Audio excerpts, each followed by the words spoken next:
सुस्वागतम सुस्वागतम सुस्वागतम. श्री गणेशाला वंदन करून प्रतिवर्षीप्रमाणे श्रीदेव चौगुलेश्वर हौशी मित्र मंडळ केरवाडा सादर करीत आहोत. पृथ्वीच्या संरक्षणासाठी भगवान विष्णूंनी घेतलेला तिसरा अवतार म्हणजे वराह अवतार चित्ररथ देखावा.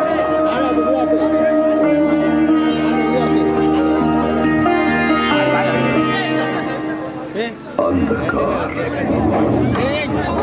गहरा समुद्र और उसके बीच छुपी हुई पृथ्वी. जब सब कुछ खत्म होने वाला था तब उठी एक गर्जना.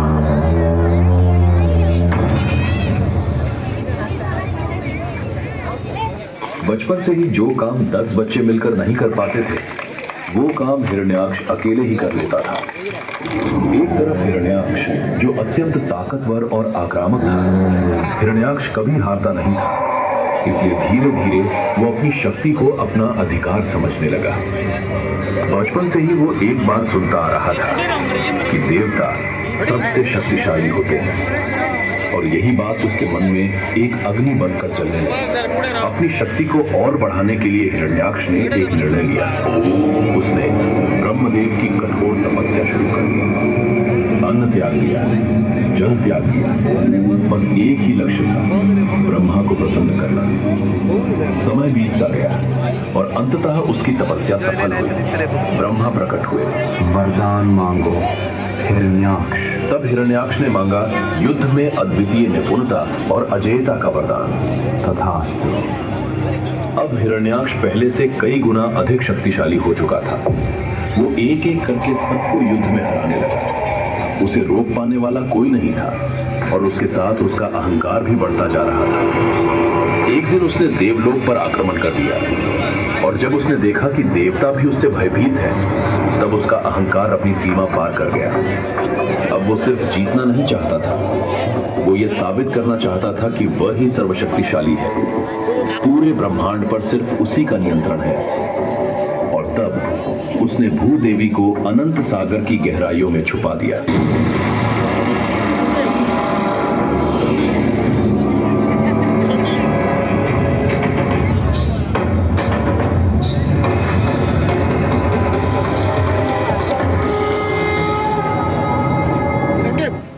श्रीहरि मेरी सहायता कीजिए.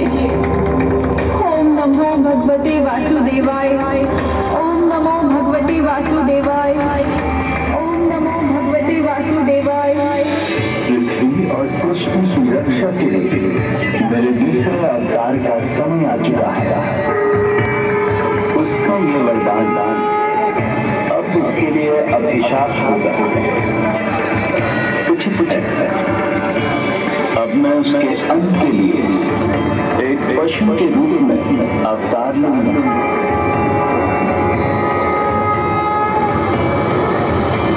परंतु प्रभु, किसी साधारण पशु के लिए धरती को अधर्म के अनंत कीचड़ से निकाल पाना कहाँ संभव होगा? जो वारा कीचड़ में खेलने का आदि हो उसके लिए ये कार्य तनिक भी कठिन नहीं होगा. हे सृष्टि रचयिता ब्रह्मदेव, मैं आपकी नासिकाओं से अपना वारा अवतार लूंगा.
मुझ पर कृपा करने के लिए, हिरण्याक्ष की दुष्टता से रक्षा करने के लिए आप उस पशु का अवतार लेने से भी नहीं हिचकिचाए जाए, जिसे सदैव कीचड़ में ही विचरण करना पसंद है।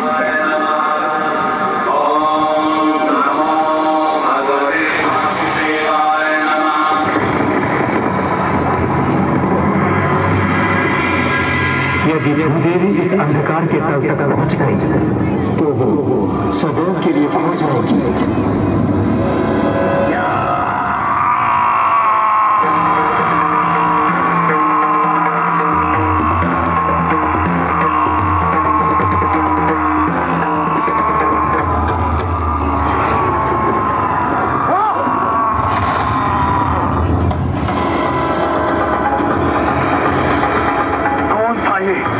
किसका स्वर था?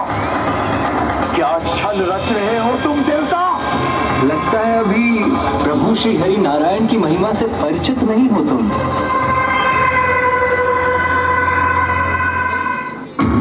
कौन है ये हरि नारायण? बताओ बताओ, कहाँ मिलेंगे ये हरि नारायण जिसके अंक के साथ मैं काल के पन्नों में सदा के लिए अंकित हो जाऊंगा? सावधान रहना हिरण्याक्ष, कहीं जो तुम सोच रहे हो उसके विपरीत ना हो जाए। अभी भी समय है हिरण्याक्ष, लौट जाओ वापस। तो साहस मत करो।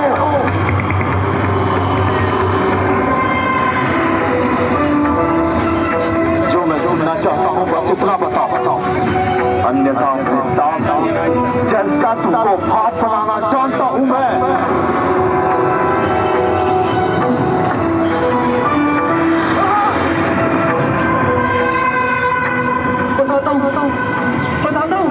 बोलो, शीघ्र बोलो, कहाँ है वो पालनहार है, रक्षक है, वो अवश्य भूदेवी की रक्षा के लिए गए होंगे।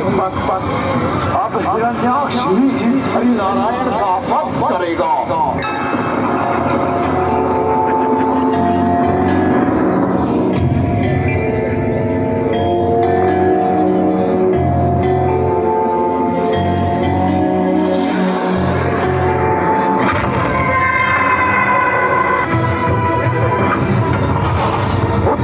मुझे देवताओं, इस महाब्रह्मांड पर विजय पाने से कौन रोक सकता है मुझे? कौन?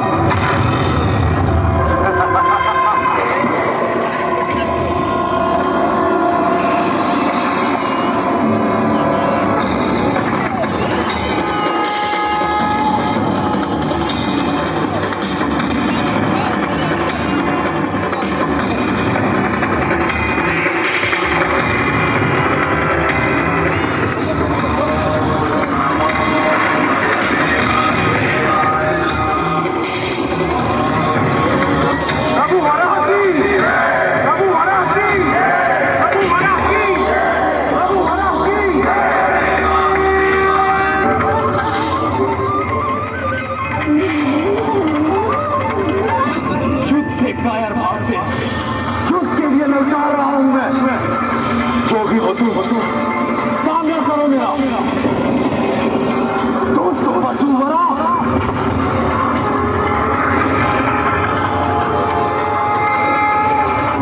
वसु मिट्टी में रहने वाले बात नहीं खड़ा होकर कितना अहंकार।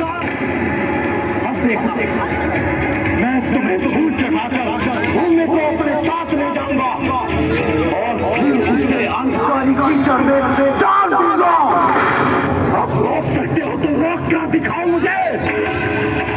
ये क्या किया कि तुम इसका अंत करूंगा।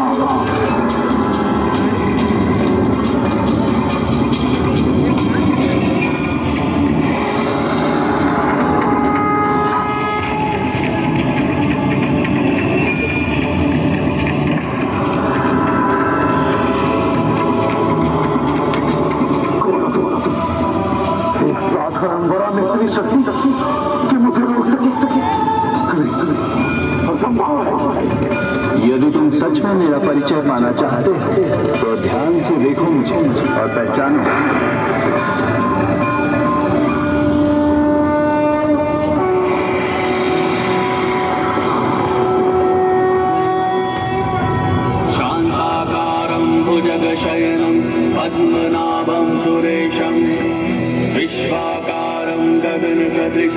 मेघवर्णं शुभांगं लक्ष्मीकान्तं कमलनयनं योगिरध्यानगम्यम्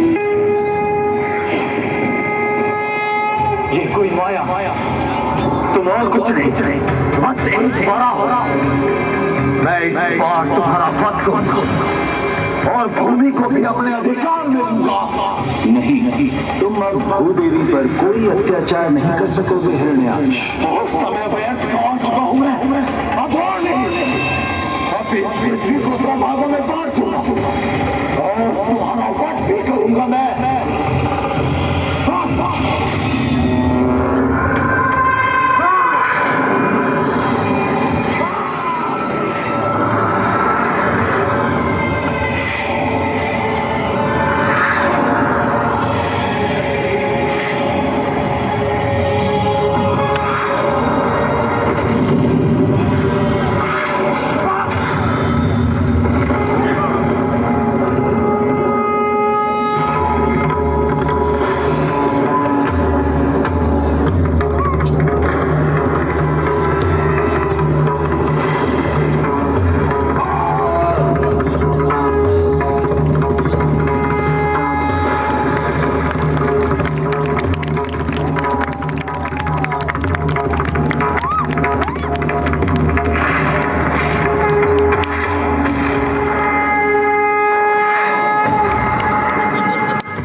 प्रभु वनस्की, प्रभु वनस्की, प्रभु वनस्की।